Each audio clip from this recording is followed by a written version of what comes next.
ఇంకా కిందకు వస్తే అన్నవాహిక క్యాన్సర్స్, ఇవి చాలా కామన్, ముఖ్యంగా ఆల్కహాలిక్స్లోను స్మోకర్స్లోను చాలా కామన్గా చూస్తుంటాం. సో ఆల్కహాలిక్స్లో చాలా కామన్ అనమాట ఇది. సో ఇది ఆహారం తింటున్నప్పుడు సాలిడ్ ఫుడ్, గట్టి పదార్థాలకు అడ్డం పడినట్టు ఉండటం, పెయిన్ఫుల్గా ఉండటం, తింటున్నప్పుడు మింగేటప్పుడు నొప్పిగా ఉండటం, అవి తట్టుకున్నట్టు ఉండటం, తర్వాత లిక్విడ్స్ వెళ్ళిపోతుంటాయి, ఇంకా కొంతకాలం తర్వాత లిక్విడ్స్ కూడా అడ్డం పడుతుంది. ఇవి డెఫినెటివ్ సిమ్టమ్స్ అండి. ఆ తర్వాత ఇక లంగ్ క్యాన్సర్, పురుషుల్లో అత్యధికంగా కనబడే క్యాన్సర్, భారతదేశంలో ముఖ్యంగా ఇప్పుడు సౌత్ ఇండియాలో కూడా లంగ్ క్యాన్సర్ చాలా ఎక్కువగా చూస్తున్నామండి.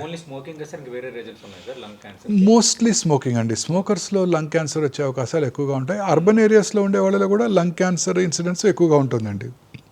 ఇదే కాక ఈ ఇండస్ట్రియల్ పొల్యూటెంట్స్ అండి, ఆస్బెస్టాస్ ఇండస్ట్రీ, పెయింట్స్ ఇండస్ట్రీ, తర్వాత కొన్ని రకాల aluminium industry, plastic industry, nickel cadmium industry, tobacco industry, rubber ఇండస్ట్రీలో కూడా వీళ్ళలో కూడా అనేక రకాల క్యాన్సర్స్ ఇంక్లూడింగ్ లంగ్ క్యాన్సర్ వచ్చే అవకాశాలు ఎక్కువగా ఉంటాయండి. ఈ లంగ్ క్యాన్సర్ వచ్చే అవకాశాలు ఎక్కువగా ఉంటాయి. ఈ లంగ్ క్యాన్సర్ కూడా చాలాసార్లు ఇట్స్ ఎ సైలెంట్ కిల్లర్ అండి.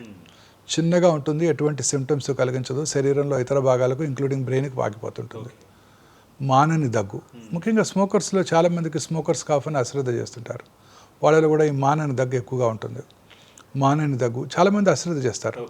లాస్ట్ ఇయర్ ఇలానే మానని ఉండింది, నేను అప్పుడు డాక్టర్ దగ్గరికి వెళ్ళాను, సిటీ స్కాన్ కూడా చేశారు, ఏమి లేదన్నారు.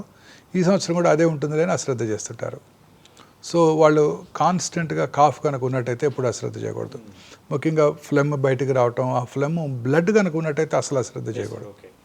తర్వాత లాస్ ఆఫ్ హెపటైట్, ఆకలి తగ్గిపోవటం, వెయిట్ తగ్గిపోవటం, ఆయాసంగా ఉండటం, అలసటగా ఉండటం, లో గ్రేడ్ చెస్ట్ పెయిన్ ఉండటం, లో గ్రేడ్ ఫీవర్ ఉండటం, ఇవన్నీ కూడా especially evening rise of temperature ఉండటం, ఇవన్నీ కూడా లంగ్ క్యాన్సర్ లక్షణాలు.